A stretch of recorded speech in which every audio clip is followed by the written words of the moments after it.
vedare tinokuchingamidzai zvekare kune chimwe chirongwa pano paZim Facebook Secrets and Confessions. Tadzoka zvekare nemamwe mamessages.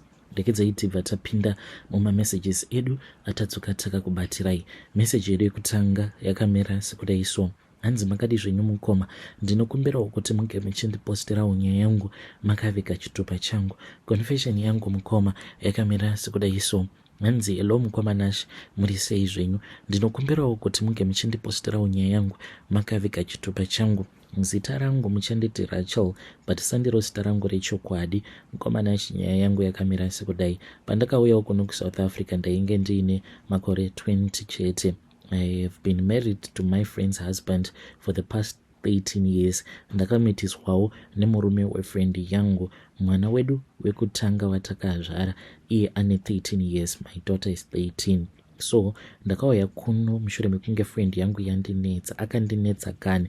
Ndainge ndisingatombodi zvekuuya kunoku kuSouth Africa because ndainge ndiine mukomana wangu wandainge ndichidanana naye kuzimu uko Mbinga. Yainge itori nemari dzayo. Like I was someone who had a very bad behavior, even though vanhu vaitofungidzira kuti ndiri munhu ane hunhu.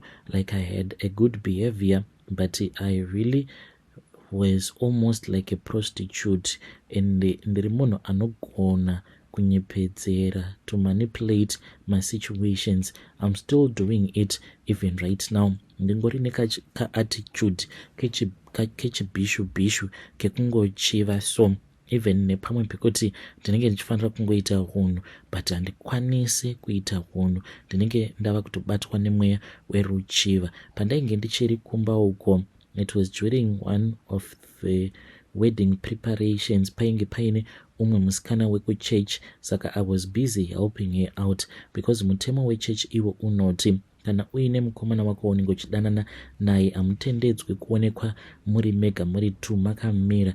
Even kungomoresana kuchurch hamutotendedzwi, panotofanira kutova paine umwe munhu wechitatu, the third party, who can act as a witness to make sure kuti hamuzoite zvimwe zvisingatendedzwe nemutemo wechurch before you get married, like sleeping with each other. Saka ini ndini ndainge ndakasarudzwa nema-elders kuti ndinge ndichizova that third party, uye zvekare ndini ndainge ndichazova best girl for that wedding. So ndaipota ndichienda ndichinoripota kuna elder. Then there was this other day apo pandainge ndiri mutown, ndakabva ndazodarika nekuma offices kwaelder because we were already preparing for that wedding and the days were fast approaching. Ndakabva ndasvika kuma offices kwaelder kuya ndokubva tatanga kutaura. After we had spoken, ndipo apo kwakabva kwachizotanga kunaya. Mushure mekunge kwatanga kunaya, mukoma Nash vakabva vanditi relax zvako mwana, nekuti I'm going to take you home. He then went into one of his offices. Vanhu vose mukoma vakasvika pakuchaisa because ndainge ndakagara pareception. Ndaingovanzwa vachingotaura pacall. Vakataura pacall mukoma Nash for almost an hour until tichizonosvika kuma past 6. They spoke and they spoke until it was already dark. Ndipo pavakazobuda muoffice mavo vakatoshamisika kuti kunze kwainge kwasviba. Mukoma, I don't know what happened. Apa ndainge ndanzwa nechando, vakabva vaona kuti ndainge ndichikwagwadza nechando. Ndipo pavakabva vazouya vakabva vandimbundikira. Ndakatozviona kuti munhu uyu ainge ava kutondifila, neniwo vachinondimbundikira kudaro. He was rubbing me all over, vachinditi ndoda kukudziisa. This touch was too much, more than I could handle. Ndobva tatanga kukisana, tichitsvodana nekubatana paya kuzonosvika tichizonorara tose. No protection, no what. Mukoma, by the time when the wedding days were approaching, ndo pandakabva ndazodiscover kuti I was pregnant. You know, mukoma Nash, ini ndiri munhu uya wekuti vanhu vanokwanisa kuti you are heartless. I am heartless mukoma, because just imagine kuti ndiwe best girl at the wedding, apa iwewe overweight abortion. Like I had my things planned out, but ndainge ndava kushaya mukana wekuti ndige ndichinwa mapiritsi iwawo ekubvisa nhumbu. And then ndakazonwa mapiritsi awa by force 3 days before the wedding. in my mind I told myself kuti nguva yainge ichiripo. Mukoma musi wemuchato ndaita kubleeda, kuita kujuja ropa. Vamwe vaifungidzira kuti I was on my period, like the girl was getting married and also some of the bridesmaids, but vainge vasingatozvizivi kuti ndainge ndatobvisa pamuviri. So I did an abortion mushure mekunge ndamitisiwa naelder vaya. After that naelder takambotanga kunetsana because vainge vachida kuramba vachirara neni without protection. Apa vakandita kuti ndige ndichibvisa nhumbu iya. Then my friend kept on saying, please come here, uya kuno kuSouth Africa. Ini ndainge ndisingade mukomanashi because unhu hwangu ndainge ndichikuziva kuti I am too loose. Let me just call myself loose and also a prostitute. Bishu chairo. To tell you the truth mukoma, kubva ndichiri ku high school ndainge nditongori bishu raitongozivikanwa, even nema teachers vaitozviziva kuti munhu uyu ibishu. But ndiri ku 10 ndiri pamba ndaizviita kunge munhu ari bo, but I have no morals at all. I don't even care kuti ndarara nani. But kana ndichiti I don't care kuti ndarara nani, I don't mean kuti ndinongorara nemunhu wose wandasangana naye. Like nditori nevarume vekutoti ndinotochiva kutoti kana ndikarara nemurume uyu zvose bo. So friend yangu yakazodzoka kumba achida kuapply passport. Ndokubva azoya kumba akabva atanga kuti hey, you cannot be staying here kuno kukuzimu. Totofanira kutoti tinge tichidzokera tose kuSouth Africa une nungo, kuda kungogara uchingodya chete. Even mama vangu vakafara chaizvo because friend yangu uyu wandakazouraya uyu kumhuri kwavo she was the first born. Saka ma first born munongovaziva kuti ivo vanozviita sekunge ma-deputy mothers. In my family I was the last born. Saka iye aizama kuva the big sister to me, like she was doing with her little sisters, kungorongera vanhu upenyu kuti iwe unofanira kuti uzodai. But I looked up to her like a sister as well. Saka ndipo apo patakabva tazobva tose kuzimu ndokubva tazouya kuno kuSouth Africa.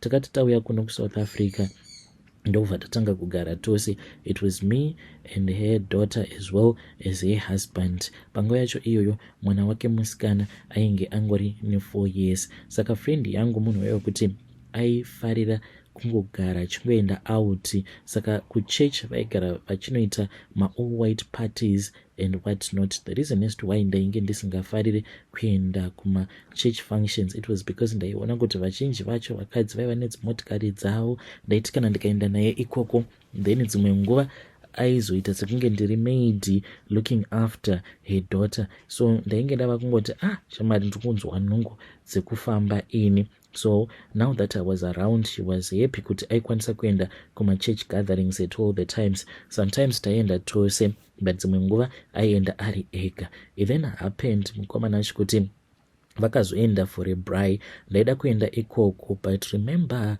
kuti inini ndiri munhu ari very loose. Saka zvainge zvava kuitika ndezvekuti dzimwe nguva ndaimuka pakati pahwo usiku. Ndaiti kana ndamuka kudaro pakati pahwo usiku ndaibva ndatanga kunzwa shamwari yangu uyu achichemerera achiita bonde nemurume wake. Usually vaizviita like kuma 2-2 paya pekuti vanenge vava kuzviudza kuti mainini vakarara, ndopa pavaibva vazotanga kusika bonde. Ndaitomuka paya mukoma ndobva ndatotanga kutovanzwa vachisika bonde. Nditori nerimwe zuva apo pandakatotarisa foni yangu ndikatarisa nguva mukoma, ndakanyatsokuverenga maminutes avakaita. Vakarara vose mukoma for almost 1 hour 30 minutes ndichingovanzwa vachichemedzana chete. Hey, izvi zvakabva zvazoita kuti ndinge ndichisuwa bonde because kubva zvandainge ndakauya kuSouth Africa ndainge ndisina kana kumbokwanisa kuwanawo mukomana wekuti ndinge ndichirara naye because we are staying in the suburbs. Ndichiri kutogara in that same house where I killed my friend. So taiwanzo kuenda kumall takati inini friend yangu nemwana wake, since she had a car. Motikari iyo mukoma yakazototengesewa nemurume wangu akabva atondipa mari as a gift after I had given birth. So we will go, me, my friend and her daughter, toenda kumall tobva tangogarawo tichidya tobva tadzoka. Saka nguva chaiyo yekuti murume aikwanisa kuuya kwandiri akandiudza kuti anondida, there was no chance at all. mukomana acho ndakasvika pakunzwa kuda kuita bonde nezvimwe zvevakomana zvaiuya for magarden services, asi ndainge ndonyara manje, plus mukana wacho ndaitoushaya mukana wekuti ndinge ndichinozvisejusa zvevakomana zvacho izvozvo. So mukoma, we were always indoors praying and fasting. Ndipo apo pandakabva ndachizotanga kuita zvinhu zvandaitoziva kuti if you do this for sure you can seduce a man. Ndaigara ndakapfeka tumwe tumasketi twekuti tunenge turi tight, apa ndisina kana kumbopfeka zvipfeko zvemukati. And dzimwe nguva ndaiti kana friend yangu ari busy, ndipo apo pandaibva ndazokwinya sketi yangu ndobva ndafuratira murume wake, ndobva ndakotama, ndaitanga ndameka sure kuti andiona. And kana iye aitozviona kuti ya mainini pane zvavava kuda pandiri, because ndaikwinya sketi kusvika zvichika zvose zvasara panze.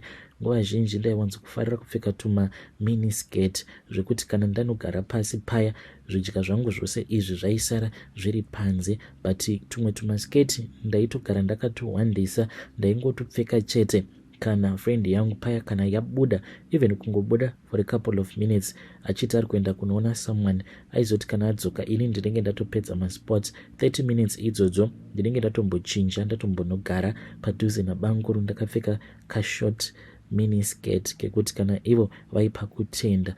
Then on that day paakaenda kubrai, ndipo apo pandakabva ndazotora kamwe kamini skirt, kainge kava kadiki diki zvezvekuti kainge kakaita kundibata semunhu wekuti ndainge ndisingaende kubasa ndichingoswera ndakarara ndakagara ndichingodya, ndainge ndasimba zvino. Ndakati ndapfeka kasketi kaya murume wake akangonditarisa ka1, ndikabva ndatoziva kutoti nhasi vanhu vainge vachatorarana chete.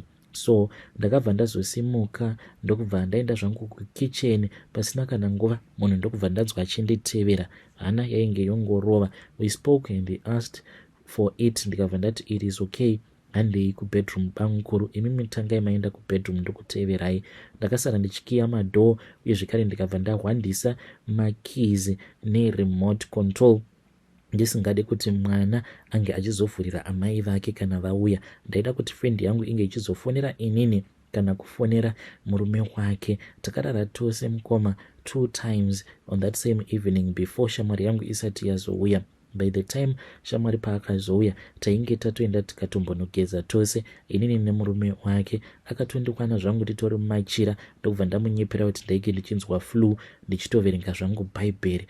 Takaramba tichingoita zvinhu izvi nemurume wake kuzonosvika ndichizonobatira pamuviri gore rimwe chete iroro. Apo pandakauya kuno kuSouth Africa ndipo pandakabata pamuviri. Ndakati ndabata pamuviri ndakabva ndazoudza murume, ndeni murume akabva ati unofanira kuti ungochibvisa pamuviri. Ndikati kubvisa futi pamuviri, but handina hangu kuda kumuudza kuti ndainge ndisingazvikwanisi because vainge vapiwa promotion kubasa mukoma. Ndava kutoona kuti friend yangu ava kutopinda machena. Ndakabva ndati no, I'm not going to remove it, I did it in secret.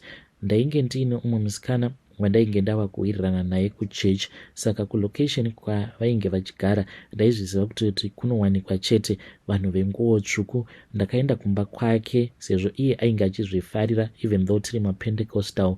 Ndokubva ndataura naye, she took me to that man, akanondisiya ikoko. Ndakamunyepera kuti ndainge ndichida kuitirwa minamato kuti ndikwanise kuwana basa, saka namadzibaba vaya takasara tiri 2. Madzibaba vaya vakangonditarisa vachiona skini ganda rekumaSuburbs, ndikatoona vakutorwera rute. Apa ndainge ndakasimba makore acho iwawo sei, semunhu ainge achingoswera zvake achingodya akagara. Vakabva vanditi kuti vange vachindibatsira nemazvo, vaida kutanga varara neni. Zveshuwa ndakabva ndazovaudza kuti it was possible. Takarara tose paya mukomanashi, ivo vakatoshamisika vakati nerunako rwako I did not even think kuti uchabvuma, but ndikabva ndati chindiitirai plan. Zveshuwa vakabva vazondiitira plan. Musi wacho iwoyo ndakabva ndatopiwa minamato. Ndakadzi minamato iyi kuti inge ichishanda, uri kufanira kuti unge uchiuya nemurume wefriend yako before nhumbu iyi yawakatakura ichizonopinda mu2 months, because after 2 months zvinenge zvava kunetsa. The very next weekend akabva abvuma murume wangu, ndokubva taenda kulocation kuya. Iye ainge asingatombozivi kuti tikuenda kupi.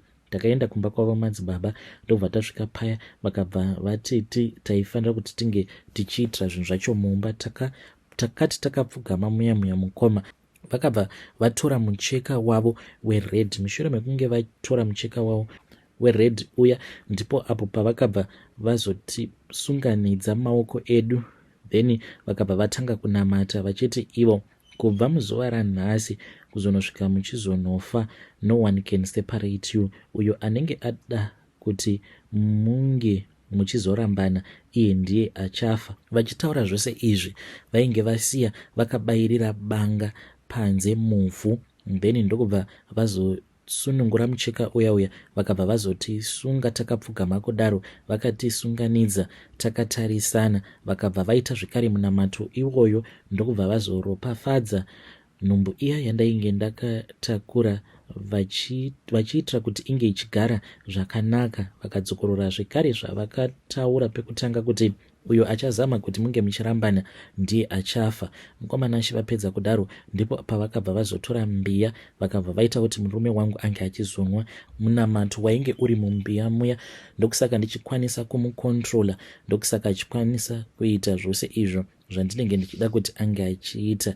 Vapedza kudaro vakabva vasunungura mucheka wavo uya vakabva vati chisimukai munge muchienda panze munodzura banga riya muuye naro, but itai zvinhu izvi makabatana maoko. Takabuda panze mukoma, vanhu vainge vakangotitarisa kudai, ndokubva tapfugama paya tikabva tadzura banga riya ndokubva tazodzokera naro mumba mavo madzibaba vaya tikabva tazovapa banga riya ndokubva tanzi tinge tichinyora zita refrendi yangu.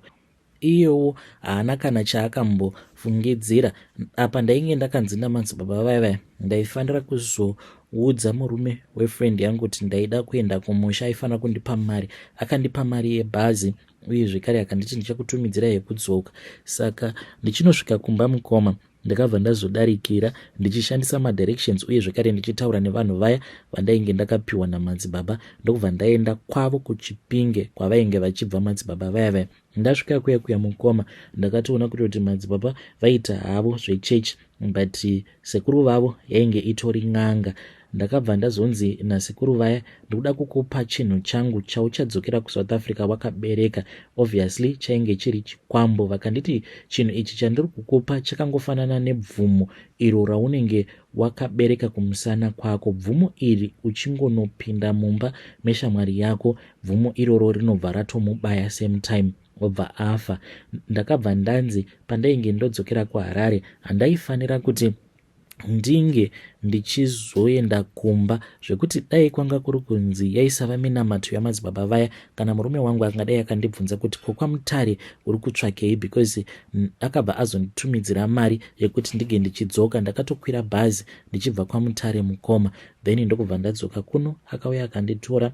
Shamwari yangu akangoti achingonondiona ndichingonopinda mumba make akaridza mhere akati, maiwe kane, achitodonhera pasi achiti, musana wangu kani, pane chandibaya kani, pane randibaya kumusana uko, ndabayiwa kani, achiridza mhere. Saka iye aingofungidzira kuti ibayo rainge ramubaya, izvo kwani rainge ritori bvumo riya kana kuti chikwambo chiya chandainge ndabva kuZimbabwe ndakabereka. Frendi yangu takazotoita wekutosimudza ndokumbomuisa pakauchi, tikadana vekuchechi vakauya vakanamata, hazvina kana kumbobatsira. Ndobva tazomuendesa kubedroom achingoti ndakabayiwa kane kumusana, pane chinhu chakandibaya. Ndokubva tazomuendesa kuchipatara. She never recovered. Patakambogara mukoma for almost a week arimo muchipatara, then ndokubva azoshaika. Akati ashaika mukoma, ndaike ndakanzi handaifanira kuti ndinge ndichienda kurufu rwake. I remained behind in her house waiting for my man sleeping in her bed. Paakauya we continued staying together. We got married behind my parents' back. Takatoita zvekuenda kucourt mukoma. Takadzokera kuZim, but hatina kusvika kuHarare. Takangogumira mumasvingo tikatobhuka kune imwe hotel. Ndokubva tazotoenda, takaenda mutauni tikanohaya mawitness, tikabva taenda kumagistrate court, then we got married. Mushure mekunge tachata paya, we then returned back to South Africa. Ndiyo confession yangu iyi mukoma Nash. Kana mukaposta nyaya yangu ndiziviseiwo ndichange ndichizoteverera mucomment section. Hey, vedare ndo message iyo yandakatumidzirwa ichibva kuna ichibva kuna vanzvadzi vedu. Zvakangoma hazvo vedu we. Strange things indeed they do happen in this world. Yo. Ya, pakaipa.